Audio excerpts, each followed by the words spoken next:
Pampa é o bioma menos protegido do país e precisamos ter mais atenção a ele e os problemas que o assolam. O Pampa é um bioma que existe somente na América do Sul e se estende pelos territórios do Brasil, Paraguai, Uruguai e Argentina. Ele ocupa uma área de 176.496 km² no Brasil, o que corresponde a um pouco mais de 2% do território nacional e a mais de 63% do território do estado do Rio Grande do Sul. Ao todo, ele soma mais de 750 mil km². O Pampa trata-se de um bioma com terras baixas e predominantemente planas, tendo em sua extensão colinas arredondadas e coxilhas em volta de plantas herbáceas, compondo o ecossistema dos campos sulinos.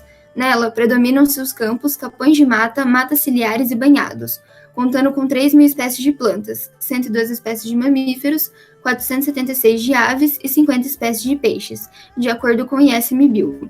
É uma das áreas de campos temperados mais importantes do mundo e apresenta a maior biodiversidade de plantas por metro quadrado entre os ecossistemas brasileiros, formando uma paisagem exuberante. Mesmo com tamanha biodiversidade, o Pampa acaba por ser o bioma menos protegido pelo Sistema Nacional de Unidade de Conservação, o SNUC. Esse fato se confirma, já que os Pampas apresentam a menor proporção de áreas legalmente protegidas se comparado com os outros biomas brasileiros. Além disso, ele tem sido negligenciado em relação à implementação das ferramentas do SNUC. De acordo com o Ministério do Meio Ambiente, em 2020, somente 3% das unidades de conservação do país encontravam-se no Pampa, o que equivale a 5.876 km². Segundo esses dados, essa proporção é dividida em 0,6% com proteção integral e 2,4% com uso assistido. Dessa forma, apenas 47,3% da vegetação nativa do Pampa está preservada, conforme relatado na National Geographic. Assim, negligenciado pelo SNUC, o bioma do Pampa já perdeu mais de 2 milhões de hectares de campos nativos desde os últimos 35 anos, segundo o MapBiomas. Dessa forma, o Pampa vem tendo uma gradativa acentuação na perda da biodiversidade, fundamentalmente para a conversão de solos para lavouras com cultivos agrícolas, em especial a soja e silvicultura. Nesse sentido, mesmo em áreas protegidas naturalmente pelo relevo e formação rochosa, ocorre o estabelecimento de produção agrícola convertidas em lavouras que impactam fortemente o ambiente natural. Mas quais são as causas dessas perdas? Bom, é principalmente o avanço indiscriminado da soja, inclusive em áreas não próprias para o plantio, junto com as queimadas realizadas para o gado e plantação, e as altas taxas de criação de cabeças bovinas, chegando a 45 milhões, que põem em risco o bioma, como alegado pelo biólogo e pesquisador Eduardo Velez.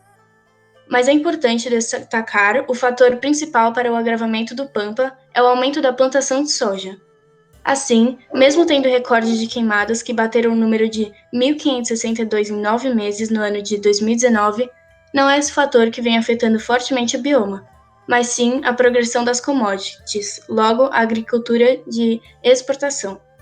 Ademais, vale ressaltar que esse aumento das queimadas é motivado por um desejo da expansão das áreas da própria produção de soja, possibilitado pela redução da fiscalização, como nós já discutimos.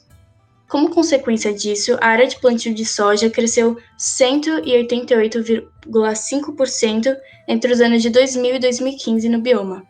Hoje, já há mais área de plantio, 38,3% do território, do que da paisagem natural.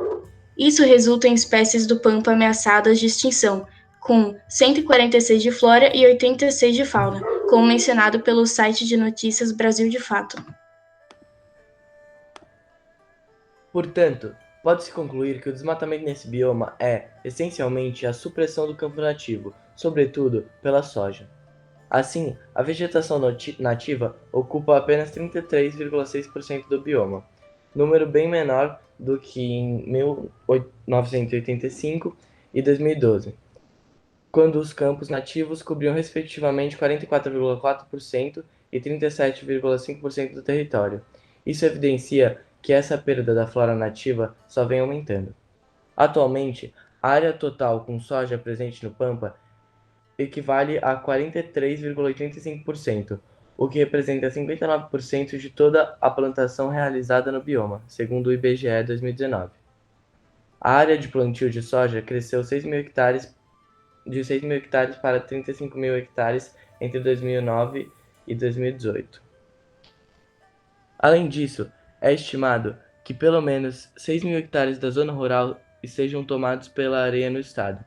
Essa arenização não se deve apenas à ação diretamente antrópica, mas também porque os processos erosivos acabam por se intensificar com a expansão agrícola comercial. Com isso, o desmatamento da flora nativa para a plantação de soja faz com que a vegetação em áreas específicas do estado seja extinta, colaborando para que o solo fique mais exposto ao vento e às tempestades. Como já alertava o documentário A Lei da Água, publicado em 2015, o desmatamento da vegetação nativa só causa prejuízo para a agricultura. Ainda que haja esse aumento exponencial, nota-se que a região não é a mais adequada para o plantio de soja, principalmente por causa do seu clima, que tem temperaturas abaixo do necessário para o cultivo dessa commodity. Segundo o Grupo A Hora, em nível estadual, o prejuízo calculado gira em torno de 5 bilhões. Na região, estima-se perda de cerca de 26% das culturas de soja e milho por causa do clima, inadequado para o seu cultivo. Em algumas localidades, a estiagem já estragou mais de 60% das lavouras. Na verdade, o clima é ideal para a criação de gado, mas essa só servirá se for consciente, para evitar problemas ambientais. A conversão da vegetação nativa em áreas de plantio não prejudica apenas o meio natural, mas também as populações locais de pequenos produtores, que têm um modo de vida relacionado à inter-relação com os campos naturais, estão em declínio no estado do Rio Grande do Sul, resultando no aumento do êxodo rural. Isso impõe riscos econômicos e institucionais a essas famílias, ameaçando diretamente a sustentabilidade das suas atividades no curto prazo. Estudos mostram que, quando bem manejada, a pecuária proporciona alta produtividade de carne, ainda mantendo a vegetação campestre. Isso se dá porque ela não necessita de agrotóxicos e é ecologicamente sustentável, além de ter grande potencial econômico. Tem-se nos Pampas uma paisagem que permite uma pecuária de manejo de alta tecnologia, com carne de qualidade, que tem potencial de exportação tanto nacional quanto internacional. Investimento que renderia bem mais que o plantio de soja. Assim, é possível conciliar a criação de gado e a preservação do meio ambiente, contanto que esta seja consciente e esteja de acordo com as leis ambientais.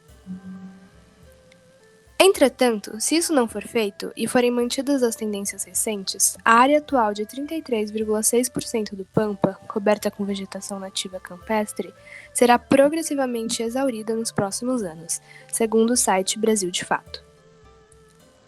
Portanto, além da implantação da criação consciente de gado no lugar do plantio de soja, como podemos melhorar a situação do Pampa? Uma medida fundamental é a implementação de uma lei que impõe a reserva legal a 20% nas propriedades. Além disso, é essencial a criação de políticas públicas que impeçam ou pelo menos limitem a degradação da paisagem do bioma. Alguns exemplos seria a Oficina de Definição de Área e Ações Prioritárias para a Conservação da Biodiversidade do Pampa, realizada pelo Ministério do Meio Ambiente em parceria com o Instituto Curicaca. Enfim, com uma boa gestão, é possível recuperar o bioma e conciliar a criação de gado com uma política sustentável. Mas, infelizmente, não é isso que vemos acontecer.